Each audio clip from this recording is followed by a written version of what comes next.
America's two great pastimes collide on this podcast. It is baseball and making money. From the dog days of summer through the October Classic, Greg Bases Peterson's going to be free swinging at the betting board as he tries to hit a grand slam for your bankroll. Now here is GP.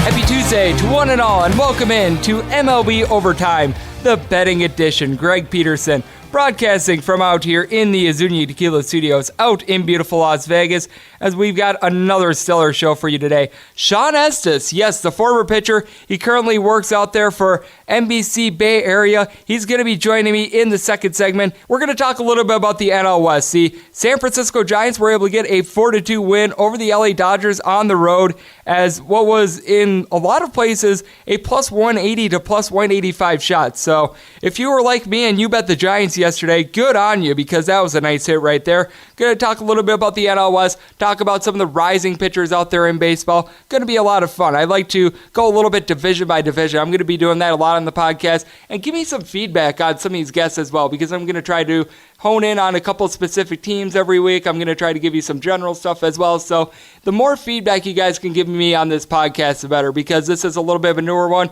and you could always do so on my Twitter page at @unit_81. In the final segment, I give you a side and total on every game on the baseball betting board, and a little something I like to call touch 'em all. And now we've got to get to a little bit of a new segment.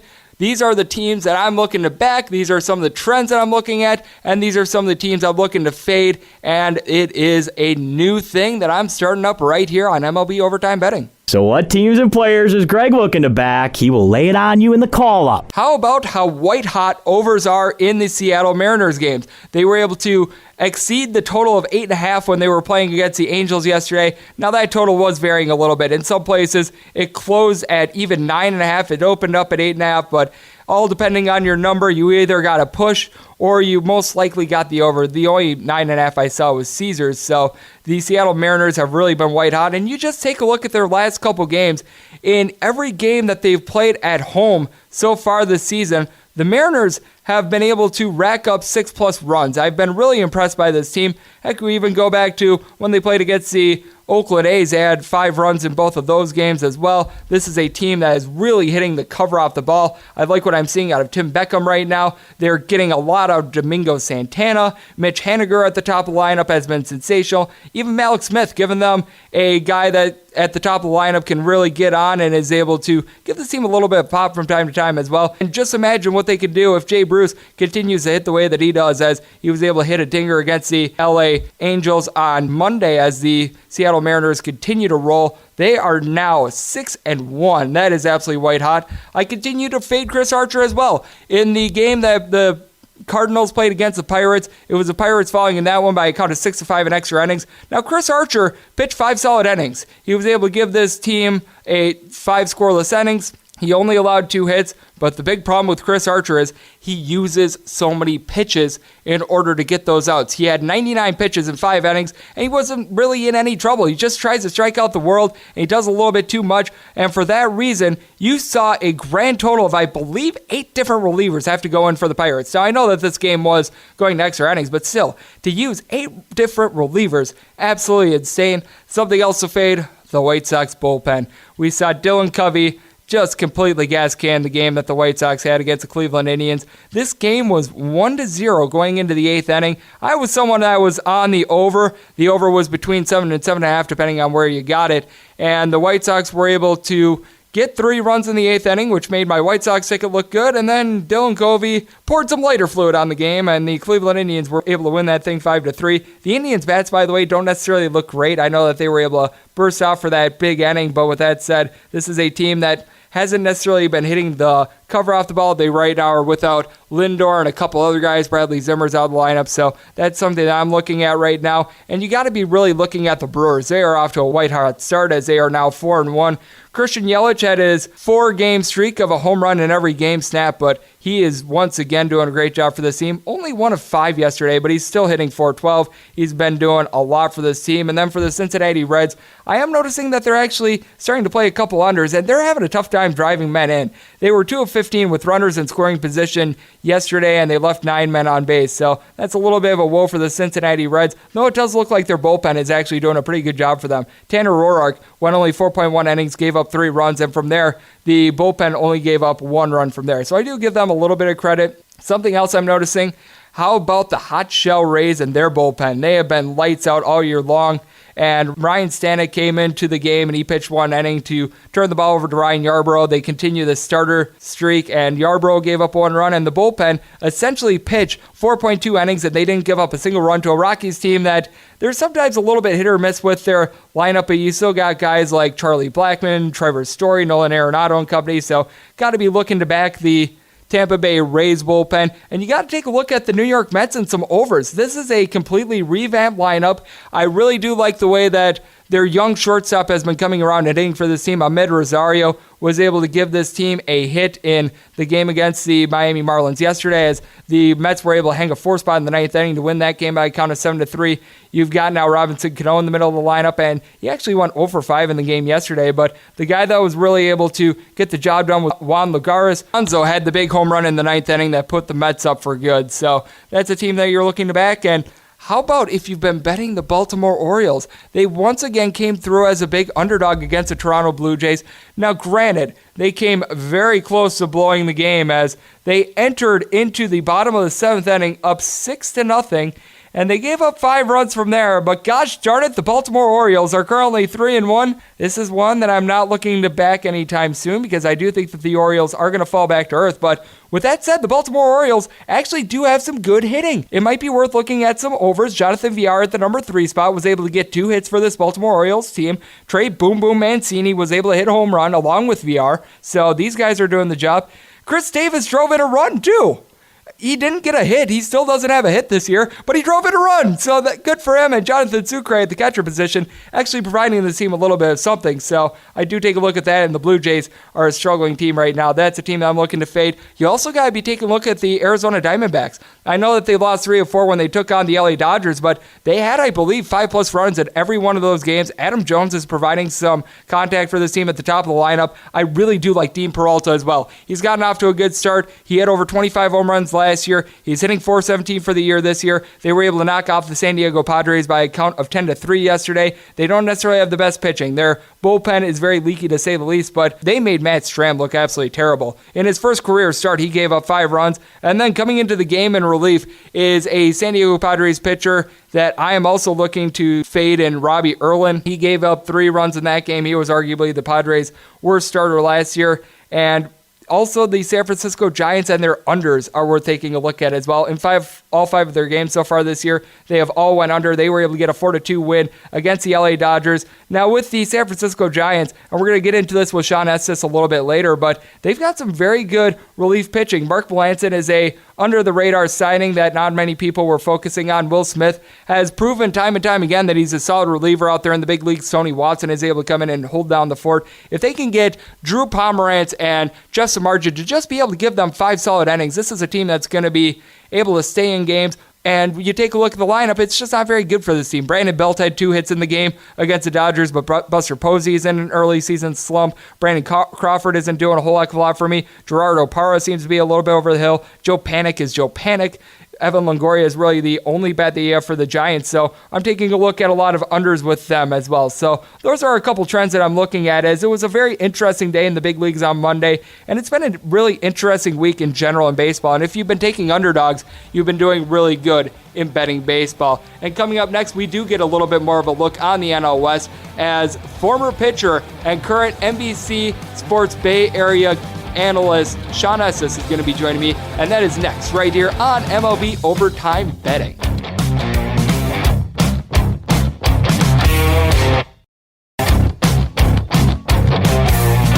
Greg is going to the bullpen as he makes a call to the Azuña hotline. And we're back here on MLB Overtime Betting. Greg Peterson broadcasting from the Azuña Tequila Studios. Joined by our next guest.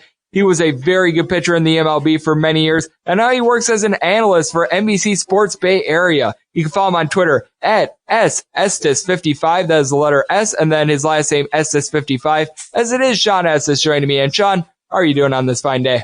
I'm pretty good. Just got done watching the Giants lose 3 out of 4 from the Padres, so I'm doing a lot better than the Giants are right now, that's for sure. That is for sure. I do agree with you there. And it has been a little bit of a rough start for the San Francisco Giants. One thing that I do like about this team is that Derek Rodriguez seems to be developing as an ace for this team, though. What have you seen out of him? Because ever since really his debut against the Washington Nationals that didn't go quite to form, I've really been impressed with what I've seen from him both last year and this year. Well, he's pretty poised and polished for a young kid. And I don't know if you consider him young anymore, but he's young as far as big league experience goes.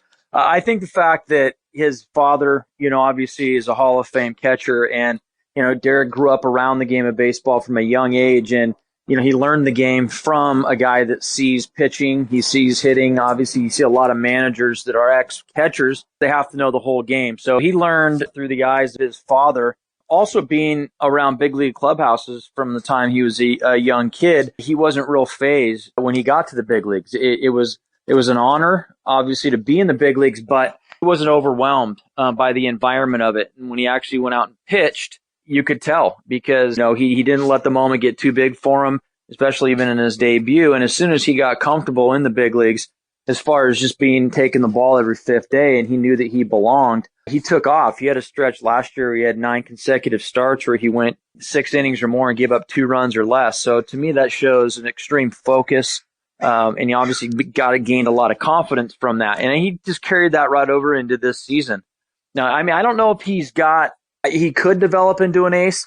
I think nowadays you look at as an ace as a guy that more of a stuff guy, a guy that can go out and dominate a game. It throws in the mid-90s with strikeout stuff, like I guess a Max Scherzer or a Blake Snell or a Justin Verlander, Garrett Cole. Those type of guys come to mind. He'll definitely be, I think, for years to come, a good, top to middle of the rotation guy. A guy that goes out there and really gives his team a chance to win.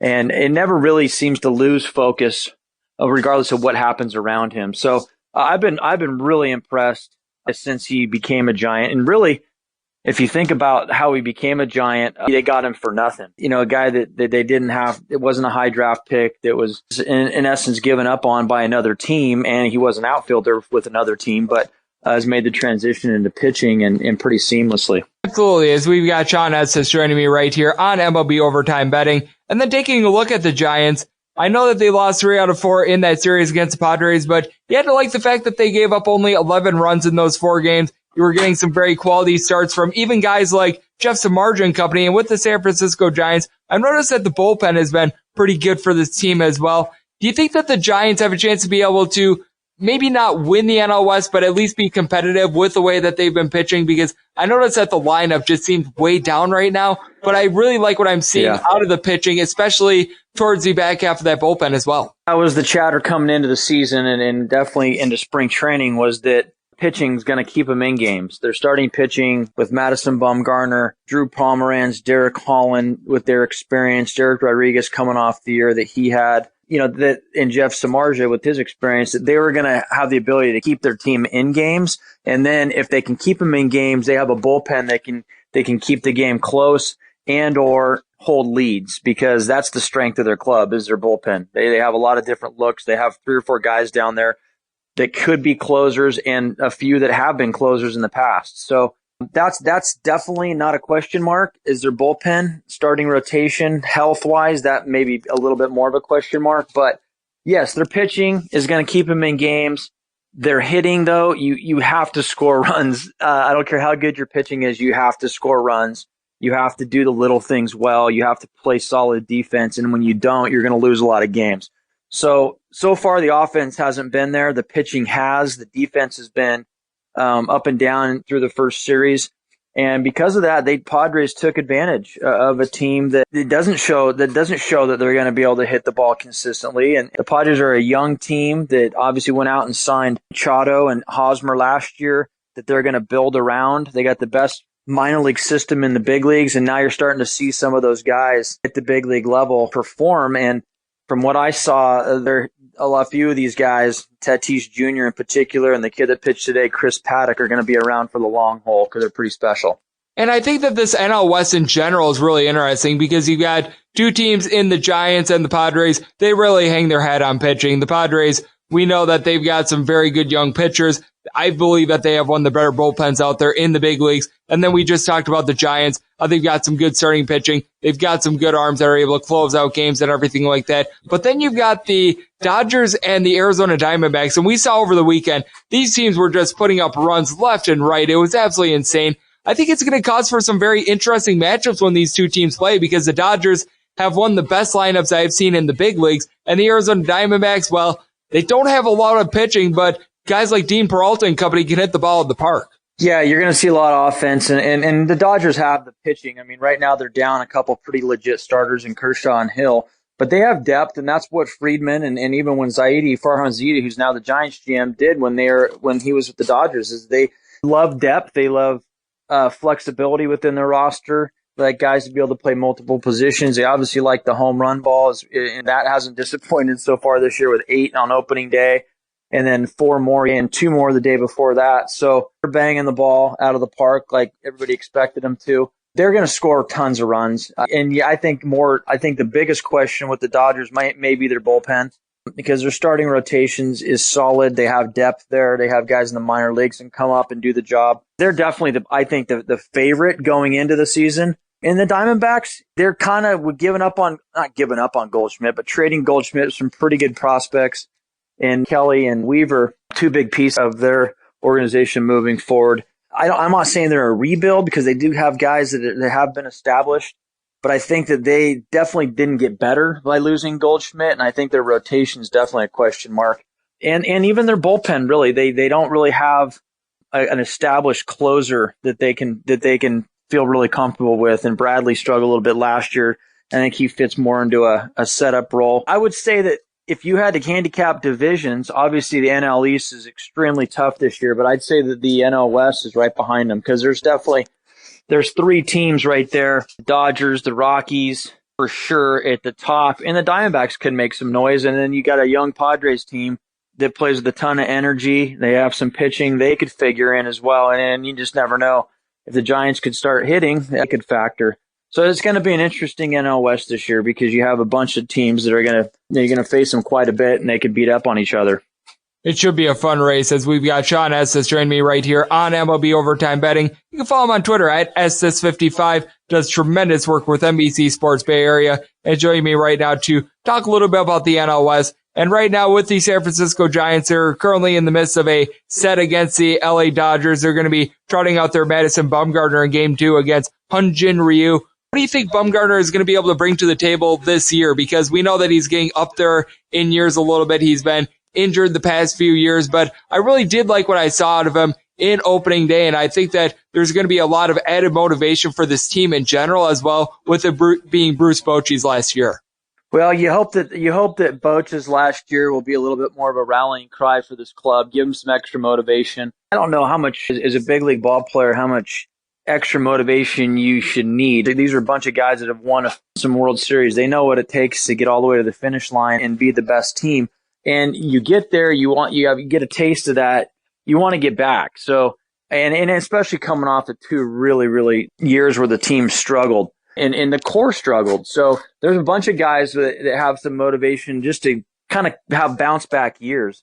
Bumgarner's one of those guys. I don't say bounce back, but it's obviously coming off a couple injury-plagued years. And then a lot of questions about, is this stuff in decline? There was trade rumors surrounding him. He doesn't have an extension. He doesn't have a contract past this year. It's his free agent year. He's got a lot to prove. Based on what I saw this spring and based on what I saw on opening day, Bumgarner's back. And he's an ace, in my opinion, based on what, maybe not from a stuff standpoint anymore, but he's from a mental standpoint, and the fact that of all those reasons I named, motivation this year to do really well. So he went out on opening day and struck out, 9 guys in 7 innings, gave up a couple runs, gave up a solo home run, but really did everything he could to help his team win that day. I think you're going to, I expect to see a lot of that. The stuff was there. The fastball command was there. The slider. He's evolved into a different pitcher. He's become, more, I want to say an off-speed pitcher, but he throws a ton of sliders. He mixes a really good curveball in. He's got a changeup now that he throws more often. And then his fastball really is his third or fourth highest used pitch in his arsenal. He almost sets the other stuff up to get to his fastball, or he sets his fastball up with his off-speed pitches. So he's evolved into a different pitcher, but he has just exceptional command because he can throw all 4 pitches pretty much where he wants to most of the game. And that's what he even said after his game in opening day, is that he didn't miss many spots. When he was throwing inside, he hit his corners, threw a lot of back foot sliders. I mean, he was very, very good on opening day. I do expect to see a lot of the same out of Madison Bumgarner every 5th day when he gets the ball.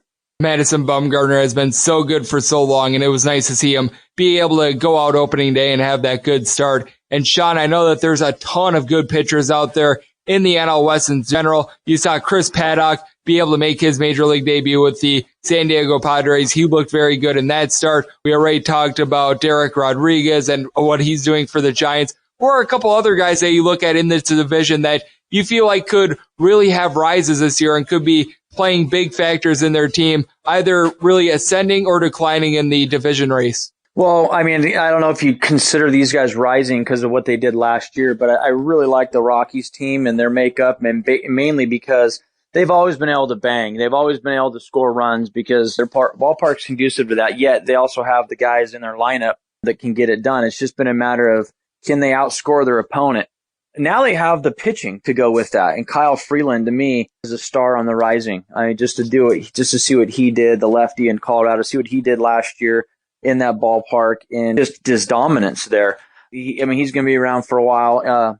Marquez, the other kid that they have there, he was tremendous last year. I really like those two guys. And then Gray was throwing mid-90s in spring training this year. He added another pitch to his arsenal. He was dominant in the spring. So they have 3 guys at the top of that rotation that can go out and shut you down. So and then they have a solid bullpen to back those guys up. But I would say that Freeland's one of those guys. I saw all the rookie pitchers. I wouldn't consider Lauer a rookie pitcher, but he pitched opening day for the Padres, young guy. Lucchese's another young lefty. The kid that pitched the 3rd day for the Padres, Margofagis, I can't even pronounce his name. It's a tough one. I can't either. Don't worry. Yeah, it's a tough one. I butcher it every time I say it. He looked poised and polished for a guy that never pitched above A ball. I'd say of all those guys that I saw in the 4-game series against the Giants, Chris Paddock, he could be an ace of a staff one day, just with his stuff, his command, both off-speed pitches. The curveball and the changeup are above average. They're strikeout pitches. And then he seems like he already belongs. He took the mound like he had pitched a couple years in the big leagues already. He went out and pounded the strike zone. He struck out at one point 4 guys in a row. He looked really, really good. So I think they got to be happy with him. And then they also have some guys in the minor leagues, and Logan Allen and Cal Quantrill that can step in if needed. So they're pretty deep, that Padres rotation is. I haven't seen enough of Weaver, the kid in Arizona, that they got in the trade for Goldschmidt. I saw him a little bit last year. He's a young arm with a lot of promise, but I have to see more of him. And then the Dodgers, obviously Walker Buehler and what he did, that didn't go so well for him, but a lot of people are picking him to win a Cy Young. His first full season in the big leagues. So, we saw what he could feature in the playoffs last year with a mid to high 90s fastball and a wipeout breaking ball. So Walker Buehler is another guy that I think people should get excited about as well. Absolutely. And I would like to close it up with this, Shawn. Where can the good people out there find you on social media and elsewhere? Well, on social media, they can find me on Twitter at SEstes55. Instagram, I'm Shestes, so it's SH Estes 55. That's about it. And they can see me on NBC Sports Bay Area. At least if you're in the Bay Area, you can see me on that. So it's going to be a fun year. Hopefully it'll be fun for us covering the Giants. The last 2 years have been miserable, so hopefully they can be competitive. And I can also tell you that we get the Giants out here in the great city of Las Vegas as well. So there's a little bit of an added bonus there. As a big thanks to Shawn Estes for joining me right here on MLB Overtime Betting. And coming up next, we give you a side and total on every game on today's betting board as we touch them all. Hey, I'm Steve Heitner, the guy who uttered the famous phrase, "That's gold." And that's the inspiration of my new podcast, That's Gold with Steve Heitner. We talk sports, sports betting, movies, comedy, food, drink, Vegas, music, movies, and more. 5 days a week. Did I say movies twice? Look, guys love it, whether they're hip or worried about breaking a hip. Find us on Apple and Google Podcasts, as well as Spotify and Stitcher. That's Gold with me, Steve Heitner. Welcome back to MLB Overtime. Greg is throwing a gem, so yeah, he better not blow it. And a special thanks to Shawn Estes for joining me in the last segment as we're back here in the Zunia Tequila Studios for MLB Overtime betting.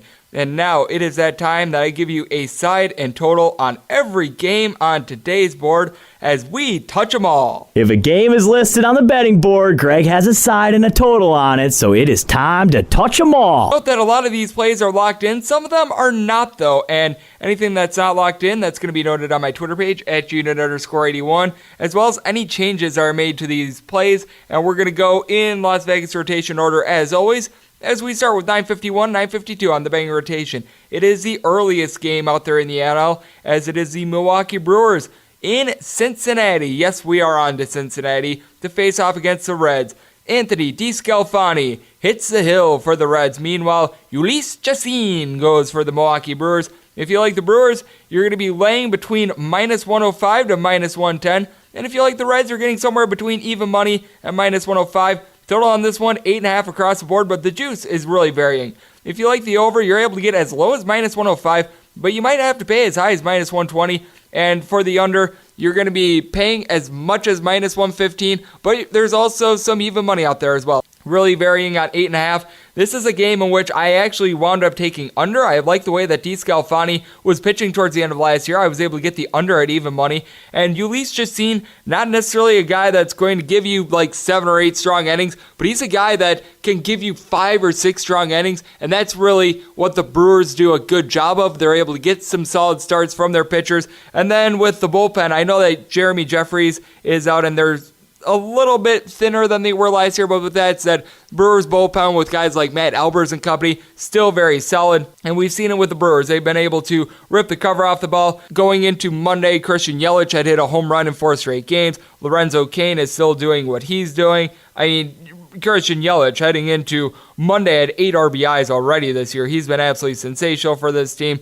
And then when you take a look at the Brewers in general, I know that Jesus Aguilar has not really been hitting for this team, but you've got a very solid lineup with Ryan Braun, Travis Shaw, Mike Moustakas, Grandal and company, so I like what they have there. And with the Reds, you've got some very solid top-of-the-lineup batters with Joey Votto, Yasiel Puig, and Eugenio Suarez along with Matt Kemp, but the bottom of the lineup really doesn't impress me with guys like Jose Iglesias. And then at the top of the lineup, they no longer have the speedster and Billy Hamilton, and they've been going with Scott Schleibler, who has been really struggling for this team out there in center field. He got the start yesterday against the Milwaukee Brewers, and I'm just not as bullish on them. I think that Chacin can give the Brewers a solid start, and I think the Brewers can be able to win this game somewhere around 5-2. I think that the Reds get held down in this game. So for that reason, I'm on the under, and I am on the Brewers. I was able to get them at minus 105, and I locked both these plays in. Game 953, 954 on the betting rotation. It is the Philadelphia Phillies heading to our nation's capital to face off against the Washington Nationals. Zach Eflin takes the bump for the Philadelphia Phillies. Meanwhile, one Max Scherzer goes for the Washington Nationals. If you like the Phillies, you're able to get as high right now as plus 180. I'm seeing the lowest number out there at plus 178. And if you like the Nationals, well, it's between minus 195 and minus 200 across the board. Total of 7, and it's minus 110 both ways, no matter where you look. So pretty stagnant right there. I do think that Max Scherzer is a better pitcher in this spot. No ifs, ands, or buts about it. But I do have some questions with this Nationals bullpen. They really gave up a lot of runs in that series against the Mets, and Max Scherzer sometimes is a little bit susceptible to the long ball. He doesn't get hit a lot, but when he gets hit hard, and we saw that a lot last year. He sometimes gives up 2 runs, and sometimes those 2 runs are just too much, and with the Phillies lineup, they've got so many mashers right now. Andrew McCutchen, Bryce Harper, JT Realmuto all come in during the offseason. Now you've got Rhys Hopkins. You still have Herrera and company out there in the lineup. You've got a murderer's row. Heck, Maikel Franco at the number 8 spot might be the best number 8 hitter out there in all baseball. And Zach Eflin, though he's not a guy that is necessarily going to go deep into starts, he had only 128 innings and 24 starts last year. He's not a bad pitcher. He pitches to contact quite a bit. Opponents hit 261 off of him last year, but he did a very good job of being able to get about a strikeout per inning. He was able to give this team quite a few quality starts. He's not a guy that's necessarily going to have stuff that's going to completely throw a lineup off. But with that said, he also does a good job of being able to limit his walks. He averaged right around a little bit under a walk and a half per start. So I do like that with Zach Eflin. And with the Phillies, their bullpen isn't necessarily great, but it's not awful either. They've made some moves in the offseason to be able to help out with that. And right now, when you take a look at the injured list for the Washington Nationals, are right now without Howie Kendrick and Michael A. Taylor, so that's a little bit of a woe for the Nationals. The Nationals do have quite a few good power bats in guys like Juan Soto and company. He's been able to give this team something, and the guy that I really like out there for the Washington Nationals as well is Trey Turner, who actually led the league in steals last year, believe it or not. He had 2 home runs in that game against the New York Mets a couple days ago. You still have Ryan Zimmerman, Yan Gomes, Brian Dozier and company. So you do have a solid lineup with the Nationals. And I do think that Scherzer is going to be knocked around for a couple runs, and I think that the Phillies are going to be able to take advantage of that Nationals bullpen. And I see both teams being able to get to 3 runs here. So for that reason, I'm going to wind up taking this game over. And I'm taking the massive plus price here with the Philadelphia Phillies. I was actually able to find a plus 190 earlier in the day. Obviously, still advise to play at plus 180. Delay $2 in this spot, just too much with the Nationals. Even the run line, pretty pricey as well. So Phillies and over are the plays here. Both these plays are locked in. Now we head to 9:55, 9:56 on the betting rotation as you've got the New York Mets heading to Miami to face off against the Marlins. Taking the ball for the New York Mets is everyone's favorite, Jason Vargas, and he goes against Jose Urena, and the total on this one is 8, with the shading pretty much minus 110 wherever you look, and this price is pretty stagnant across the board. If you like the New York Mets, you're laying between minus 118 and minus 122. If you like the Marlins, you're getting between plus 108 and plus 112, so these numbers are not really varying too much. I am in wait-and-see mode on the Marlins and the total on this one. I'm trying to see if I can get a little bit closer to even money on the over, and I'm trying to see if the Marlins stick up to somewhere in the neighborhood of plus 120. But I am on the Marlins, and I'm on the over in this spot. I know that Vargas actually closed out the year quite strong last year for the Mets, but man, he was not good throughout the year last year. Jason Vargas, his season stats last year were 7-9, and he had a 5.77 ERA. Like I said, after the All-Star break, he was a much better pitcher, but he walked 30 batters in 92 innings last year. He just was not going deep in starts. His average start length was less than 5 innings last year. He had 20 starts. He won a total of 92 innings. He really pitches the contact, and man, it's tough. I mean, I know that Miami doesn't give up a whole heck of a lot of home runs at ballpark, but you still do have some mashers out there with the Miami Marlins. Curtis Granderson was brought in the offseason. JT Riddle has already hit a pair of home runs for this Miami Marlins team. And a guy that I really like is Raisel Herrera. He's actually stepped up for this team. He's been able to give them a little bit of solid contact. He came over with the Kansas City Royals in the offseason. Meanwhile, for the Mets, they have really vamped up their lineup as well. Robinson Cano has been doing a great job of being able to give this team a stabilizing presence out there in the middle of the lineup. You also still have Rosario, who I feel like is on the come-up as a hitter. You've got J.D. Davis and Michael Conforto in the 4 and 5 spots. Wilson Ramos, ironically enough, came over from the state of Florida with the Tampa Bay Rays last season and obviously with the Phillies, and he's been doing a good job of being able to give this team a little bit of something. Lewis Brinson still is not hitting for the Miami Marlins, but with that said, you also do have Miguel Rojas at the top of the lineup as well. He's been doing a good job of hitting, and Starlin Castro, I like what I've seen out of him as well. So I am on this game over. I just have a lot more faith in Urena in this spot than Vargas, and I do think that the bullpen of the Mets still has a little bit of a ways to go with guys like Gisselman and company. I know that they're now able to give the ball to Edwin Diaz, but the middle of the bullpen for the Mets just does not leave me too many redeeming qualities. So going to be on the Miami Marlins and the over right now, waiting for better numbers though. 9:57, 9:58 on the betting rotation. You got the Arizona Diamondbacks on the road to face off against the San Diego Padres. Zach Greinke goes for the Arizona Diamondbacks. Meanwhile, for the Padres, Eric Lauer. Total on this one is 7, minus 110, both ways on the over and under across the board. And if you like the Diamondbacks, you're actually getting a plus price here. You're getting between plus 102 and plus 105. If you're laying it with the Padres, you're going to be laying between minus 112 and minus 115. I know that Zach Greinke's velocity was down in his first start, but I think that he's going to be able to find a little bit of something. I was seeing some encouraging reports with him doing some throwing throughout the week. It seems like things are getting back for him, and I just feel like in a matchup between Zach Greinke and Eric Lauer, you just have to take a look at Zach Greinke. And with the Arizona Diamondbacks, they do have some very good bats. With the San Diego Padres, they obviously made some offseason moves. You had Eric Hosmer, who was signed in the offseason last year, and now you bring in Manny Machado and Ian Kinsler, so they've really beefed up that lineup. But with the Arizona Diamondbacks, Adam Jones already has a pair of home runs for this team. You got to like what Dean Peralta is able to do. He had over 25 home runs last year. Christian Walker has already went deep twice. And the Arizona Diamondbacks, they were really putting up runs in a place that isn't very hitter-friendly in Los Angeles. You take a look at what they were able to do during that series. They obviously got just completely shellacked in that first game when they lost 5-12. But with that said, in every one of the team's 4 games, they were able to get over 5 runs. And you know what? I know that this game is being played in Petco Park, but with the shading at minus 110, I locked in over 7 at minus 110. I'm going to be taking a shot here with the Diamondbacks. I'm going to try to see if things get steamed up a little bit more, because I know that a lot of people were down on the Diamondbacks going into this game just because Greinke's velocity was down a little bit. But Greinke throughout his career has had quite a bit of success against the San Diego Padres. He's pitched quite well whenever he's been at Petco Park, and I think that that's going to continue in this spot. And with the San Diego Padres, Manny Machado just hasn't really come around for this team. Fernando Tatis Jr. is going to be a very special player, but as of right now, he's not doing a lot. And the bottom of the lineup in general for the San Diego Padres, with guys like Manuel Margot, just not doing a whole heck of a lot for me. So for that reason, waiting on the Arizona Diamondbacks price to get up a little bit more, but I've already locked in the over on this game. 959, 960 on the betting rotation. It is the San Francisco Giants going on the road to face off against the Los Angeles Dodgers. Went into this game a little bit with Shawn Estes, so we're going to leave this one a little bit more brief, as it is Madison Bumgarner going up against Hyun-Jin Ryu in Battle of the Pitchers. This total is 7 across the board.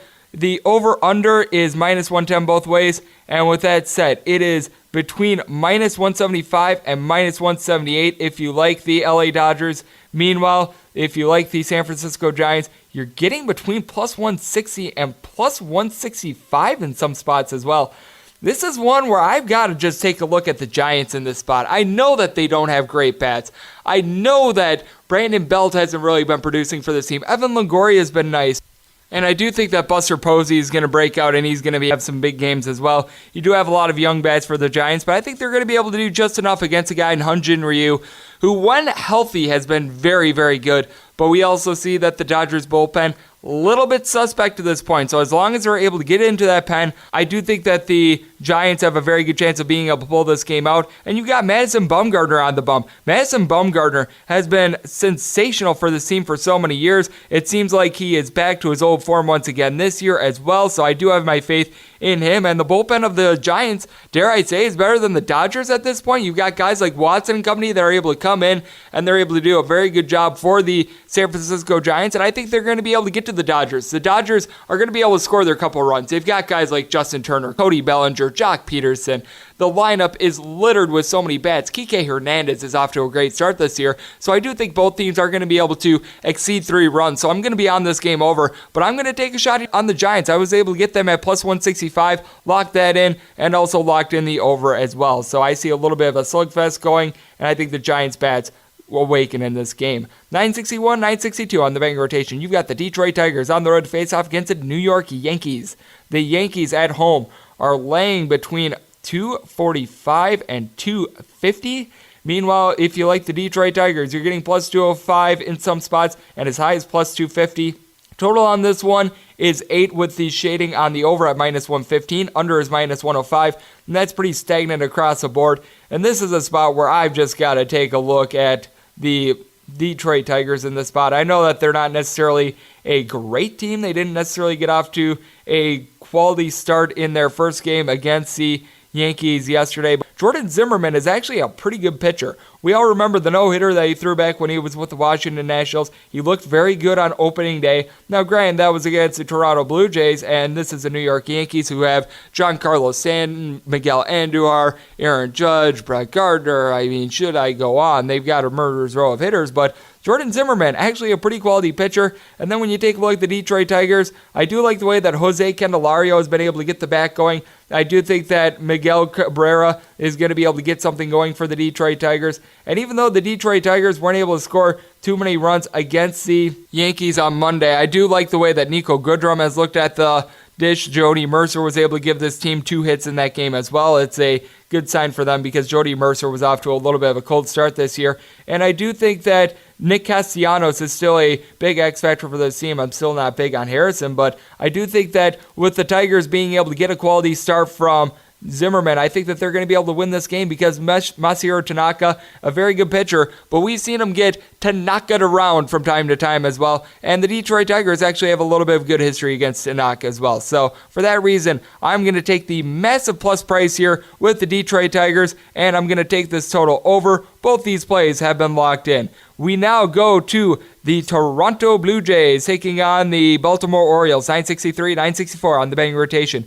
It is the Blue Jays trotting out their Marcus Stroman. Meanwhile, for the Baltimore Orioles, you've got the cash burner, Andrew Cashner, as it is the Blue Jays, who are between minus 200 and minus 205 favorites. I'm even seeing a 210 pop out there as well. The over-under on this game is 8.5. You're able to get minus 110 both ways on both the over and under right now at the South Point, but for the most part around Vegas, the over is minus 120 and the under is even. I was able to jump aboard that over of 8.5 at minus 110 juice, and I locked that one in, and I'm on the Blue Jays run line. For Blue Jays run line, minus 105. I'm currently in wait-and-see mode on that. I'm trying to see if I'm going to be able to get a little bit more of even money on that. I do think that the Blue Jays are going to be able to bounce back after they've had a rough start to the season. They just really haven't been able to get the bats going, and we saw the Orioles get off to a really good start this year with their bats. You take a look at the Orioles, in 3 of their first 4 games of the season, they've got 5+ runs, so I do give them a lot of credit there. Trey Boom Boom Mancini been doing a very nice job for this team. Rio Ruiz has been a bit of a better bat than I expected for this team. They've got Jonathan Villar at the top of the lineup, who is right now not doing a whole heck of a lot. He was able to bust through against the Toronto Blue Jays on Monday. He was able to give the team a couple of hits there, so you like that. Chris Davis, my goodness, is there a bigger waste of money out there in baseball? But Renato Nunez has also been able to give this team a little bit of pop as well. And then for the Toronto Blue Jays, you still have guys like Justin Smoke and Randall Grichuk who are able to give this team a little bit of power. Gurriel is a bat that I think is going to be on the rise, but you need to get more out of Teoscar Hernandez, who's right now just not being able to get out of his own way. He's only batting right around 100 right now. Brandon Drury at the top of the lineup hasn't been doing a very effective job of being able to get on base, as the first 5 innings of that game against the Orioles yesterday, the Blue Jays just weren't able to get any offense generated. But I do think that that's going to change because Andrew Cashner has just been awful the past couple years. I can't think of a pitcher that's been a little bit more of a letdown, because over his career with the San Diego Padres, it looked like he was really ascending. And when he went to the Orioles, the bottom fell out on him. This is a guy that just should not be in the big leagues right now, and I think the Blue Jays are going to be able to hammer him. So right now in wait-and-see mode on the run line of the Toronto Blue Jays, but I already locked in the over of 8.5 runs.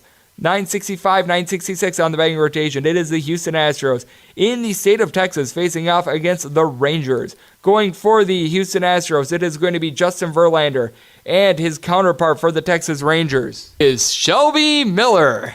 And the total on this game is 9, with the over at minus 105 or minus 110, depending on where you look, and the under between minus 110 and minus 115. If you like the Houston Astros, you're going to be laying between minus 205 and minus 210. And if you want to take a shot on the Rangers, you're getting between plus 182 and in some spots plus 190.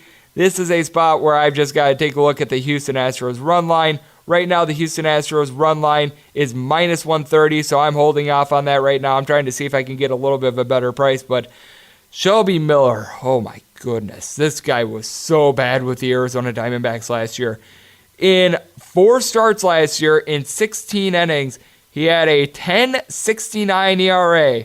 Opponents had 3.43 off of him and an OPS of 1.408. He had 9 strikeouts per 9 innings. I give him a little bit of credit there. He also walked 8 guys in those 16 innings. This guy just has not been the same ever since, I would say, the middle of the 2016 season. It looked like he was having a little bit of a come up with the Atlanta Braves. He was actually pitching quite decent, and then the bottom just completely fell out on him. This is a guy that just can't pitch to save his life. Meanwhile, Justin Verlander, at his advanced age, he's actually showing that he's still got some good velocity. In his season opener against the Tampa Bay Rays, he was able to go 7 strong innings. He had 9 strikeouts to only 1 walk in that game. He was absolutely sensational there. Justin Verlander clearly shows that he still has it. The Houston Astros have not really been getting the bats going, but I have a feeling that Shelby Miller will be the great antidote to that. You've got Alex Bregman, who's been scuffling a little bit. Jose Altuve hasn't necessarily been giving this team either the pop or the on-base percentage that they expected, and Carlos Correa is right now in a little bit of a slump, but Yuri Gurriel has been able to do a decent job towards the bottom of that lineup. I do like what they're getting out of the DH spot, as well as a little bit of a surprise for this team is the way that Tyler White has been playing the past couple years, and Jake Marisnick is starting to hit as well. I think that George Springer at the top of the lineup is doing sensational as well, and I think that the Rangers are going to be able to get an easy win in this one, and I think that with the Texas Rangers being an all-or-nothing team, I think that Justin Verlander is going to be getting quite a few strikeouts in this one. Joey Gallo just is not able to get on base to save his life. Rougned Odor is a guy that has really seen his batting average dip. I do like the way that Shin-Soo Choo is able to get on base for this team, and Elvis Andrus does a good job of being able to hit for some contact as well. But I do think that the hot start of Asdrubal Cabrera is not really going to hold up. He's got 2 home runs and has been hitting over 400. But then you take a look at the first base spot, and they're just not getting much out of Ronald Guzman as well. I just feel like there's too much inconsistency with the Texas Rangers. And I do think that Shelby Miller is going to be yanked, and yanked early. I could see the Houston Astros being able to get a convincing 6-1, 6-2 style win in this one. So for that reason, I am on the Houston Astros run line, waiting on that one. But I already locked in under 9 runs in Houston versus Texas Rangers, and I was able to get minus 110 juice there. Now we go to 967, 968 on the betting rotation, as it is the Kansas City Royals playing host to the Minnesota Twins. Jose Barrios going for the Minnesota Twins. Meanwhile, for the Kansas City Royals, you've got Brad Cullum Thunder Keller. For the Minnesota Twins, you are laying between minus 131 and minus 135 if you like them in this spot. If you like the Kansas City Royals, you're getting a plus price of between 121 and 125. The total on this one is 7.5, and it's pretty even across Vegas. You're going to be laying minus 120 with the under, seeing 1 minus 115, and if you like the over, you're getting between even money and plus 105. Jose Barrios just isn't quite the same pitcher away from the friendly confines of Target Field as he is at home. But with that said, I feel like the Kansas City Royals are due for a little bit of regression. They were able to really light up the Chicago White Sox, but let's face it, the Chicago White Sox not necessarily great at pitching, to be able to say the least, as the Royals in that series were able to hang 3+ runs in all 3 of those games. I do like that at the top of the lineup, you still have Whit Merrifield. He does a good job of being able to get on base, and then Mondesi has been a nice stabilizer for this team, and getting off to a really nice start this year is a guy that seems to be putting it together in Jorge Soler. He's currently batting over 400 for this team. He hasn't had a home run, but through the team's first 3 games, he was able to give them 5 RBIs. You've still got Lucas Duda, which I don't know what you're going to get out of him, and Ryan O'Hearn. And then the bottom of the lineup with guys like Owings and Martin Maldonado, just a big question mark. They also brought in Billy Hamilton, who has great speed, but doesn't necessarily do a great job of being able to get on base. I am taking a look at this total over because the Minnesota Twins did a good job of being able to add in the offseason. Nelson Cruz was able to get his first home run in the final game of their series against the Cleveland Indians. They also have Byron Buxton, who's been doing a good job of being able to give this team a couple hits. And with the Minnesota Twins, if they're able to get Miguel Sano going, it's going to make this lineup very deadly. I do like that Barrios was able to get off to a very good start this year as well. And we saw the Twins in that final game of their series against the Cleveland Indians really be able to pound them, and they were able to get a bunch of their slumping players going, as Jorge Polanco in that game was able to have 2 hits. That's a good sign. And then CJ Cron was also able to get going as well. And you still got Marwin Gonzalez and Jonathan Scope now in the lineup as well. So I just feel like it's too many weapons for the Twins. I know that Brad Keller is a solid pitcher, but when you get into the Kansas City Royals bullpen, it just gets to be a spot where runs are going to be aplenty for the Twins. So for that reason, I am on the over and I am on the Twins. I'm going to be locking in the over most likely at even money at 7.5. Just waiting to see if I can get a little bit of a better price on the Minnesota Twins. 969, 970 on the betting rotation. It is the Boston Red Sox, and they are hitting the road to face off against the Oakland A's. Mike Straight Fires is going to be going for the Oakland A's. Meanwhile, for the Boston Red Sox, you've got Chris Sale on the mound. If you like the Boston Red Sox, you're laying between minus 164 and minus 175. This number is moving around a little bit. If you like the Oakland A's, you're getting a plus price of between 152 and 160, so this number quite volatile. If you like the over at 7, you are laying between minus 120 and minus 125 juice. And if you like the under, you're getting between even money or a plus price of plus 105, and you're seeing 7s across the board with that. This is a spot where I really do have to take a look at the over. It seems as though the velocity of Chris Sale is a little bit down. Meanwhile, Mike Fiers has been a little bit knocked around to begin the season. He's already got 2 starts under his belt, by the way, because his team started out the year at Japan. And I do think that the Boston Red Sox are going to be able to get a lot of offense going. So for that reason, I'm going to completely bypass the money line, and I'm going to look at the run line. Right now with the Boston Red Sox, if you like the run line, it is between minus 105 and 110. I'm going to try to see if I can get closer to even money, if not plus 105, because a lot of steam has been coming in on the Oakland A's lately. So that is something that I'm going to take a look at. And with the Oakland A's, they're getting some great production out of Chris Davis. He's already got 4 home runs so far this year, and he's driven in 8 runs, and that was heading into their game Monday night. You got Steven Piscotty, who hit over 25 home runs last year. Marcus Semien has been doing a great job for this team, with Semien hitting over 400, and then Matt Chapman doing a great job not only with the bat, not only with the glove, but also he's hitting for a very high percentage as well. Robbie Grossman has been doing great things at the top of the lineup. It does allow the Oakland A's to have a good 1 through 4 at the top of the lineup. Now, you do have some questions at the bottom of the lineup as well, with guys like Chad Pinder has not been hitting very well. Ramon Laureano is a terrific fielder, but he's a guy that isn't necessarily getting the job done with his bat. Nick Hundley, not a guy that I'm very high on. And with the Boston Red Sox, even though they dropped 3 out of 4 to the Seattle Mariners, this is a team that has so many bats in the lineup. You've got Mookie Betts. J.D. Martinez is once again off to a nice start so far this year. Jackie Bradley Jr. at the bottom of the lineup is doing tremendous work for them. Andrew Benintendi, Xander Bogaerts, Mitch Moreland is off to another good start. This is just a Boston Red Sox team that I feel have too many weapons. I think both these teams are going to be able to get to the starting pitchers. I think Chris Sales is going to be able to give up a couple runs. He looks to be not at peak Chris Sale form quite yet, and Mike Fiers has been a little bit roughed up so far this year, and I do think that even though the Oakland A's bullpen is good, I think the Red Sox are going to be able to get some hits, and they're going to be able to get 5 runs in this game. So for that reason, I'm looking at the Red Sox run line here, and I am going to take this total over. I'm currently waiting on both, hoping for more of a 7.5 with better juice on the over, and hoping that the Red Sox run line gets to even money. Game 971, 972 on the betting rotation. We head to T-Mobile Park out in Seattle. It's still weird to say that, as it is the Seattle Mariners taking on the LA Angels. And it's weird to say Trevor Cahill is going on the bump for the LA Angels and Marco Gonzalez going for the Seattle Mariners. As if you like the Seattle Mariners in this spot, you're going to be getting a very even line. I'm seeing as evenly matched as minus 105 on the Angels and minus 105 on the Seattle Mariners. Meanwhile, the Mariners are the favorite at most shops at right around minus 107, minus 108. And if you like the Angels, you're getting between minus 102 and minus 104, with the max being minus 105. And the total on this one is 8.5, shaded to the over. The over is as high as minus 125, and I'm seeing one minus 115 out there, but for the most part, it's even money on it's minus 120 on the over. And if you like the under, you're getting even money at most spots, if not a minus 105 or plus 105.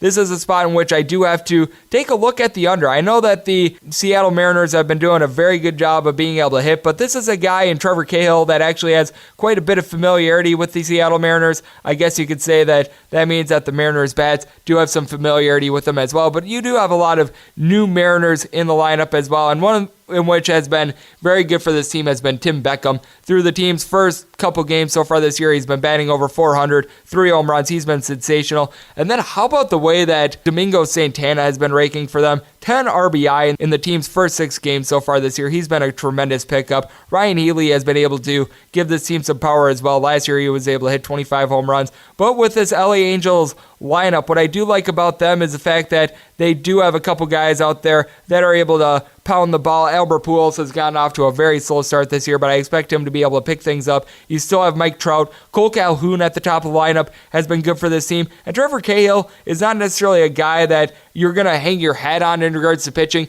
but this bullpen of the Angels has actually shown to be quite decent so far this year. In one start, Cahill currently has a 6 ERA for the year, but last year with the Oakland A's, he was actually a quite suitable starter. In 20 starts, he was able to give his team right around 5.5 innings per start, went 5-7 with a 3.76 ERA. He does a good job of not getting hit too hard. He had a 227 opponent's batting average, so he did a good job of being able to keep the ball in the ballpark. Not necessarily a swing and miss guy, and he had 41 walks in those 110 innings last year. But with Marco Gonzalez, he does have a couple question marks of his own. He's 2-0 so far this year, but it comes with a ERA near a 5. He was also 13-9 last year, and he was averaging right around 8 strikeouts per 9 innings, but he's a guy that also pitches the contact, allows the opponents to be able to hit the ball, and he relies on them not keeping the ball in the ballpark. And with the LA Angels, they sometimes have a tough time being able to make contact, but when they make contact, it goes pretty far. And the guys that I'd really look to for the Angels to be able to do that is obviously Mike Trout, but I think that a struggling bat like a Justin Bauer might be able to break out and be able to have a home run in this one. Tommy Lassell and Zach Cozart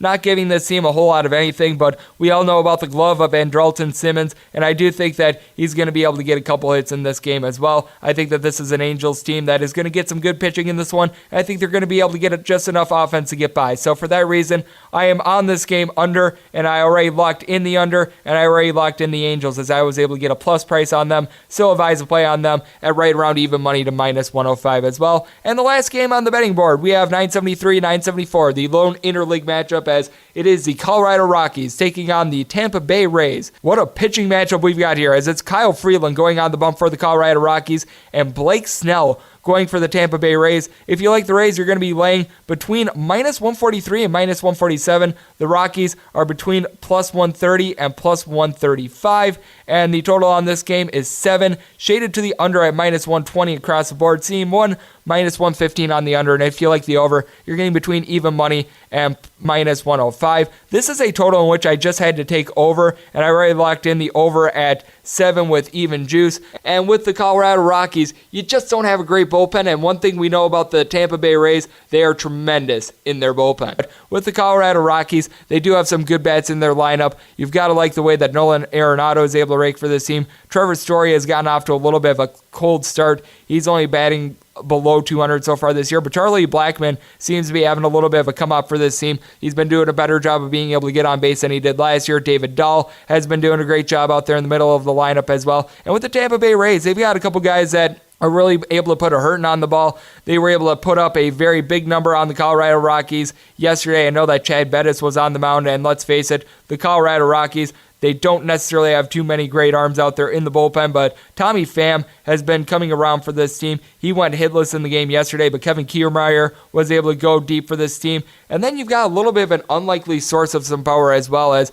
Brandon Lowe was able to hit his first home run of the year. I like the way that G-Man Choi is able to give this team some pop as well. And Willie Adames towards the bottom of the lineup, I feel like is starting to hit a little bit better as well, along with Austin Meadows. But I do love the way that Kyle Freeland was really emerging as an ace last year, and I think he's going to continue to ascend this year. I think that Kyle Freeland is an ace in the making. I think that he's going to be able to do a good job of holding down the Tampa Bay Rays, and I do think that the Rockies are going to be able to get to Blake Snell in this spot. So for that reason, I'm on this total over, and I'm on the Tampa Bay Rays, but I'm trying to see if I can get a little bit of better juice, because with Kyle Freeland, he's a pitcher that gets a lot of attention, and I do think that in a battle of two aces, you've got to take the better bullpen in this spot. And that will do it for another tremendous edition of MLB Overtime Betting. A big thanks to Shawn Estes of NBC Sports Bay Area for joining me in the last segment. You can follow him on Twitter at @SEstes55. And if you like what you're hearing from this fine podcast, you can subscribe on Apple iTunes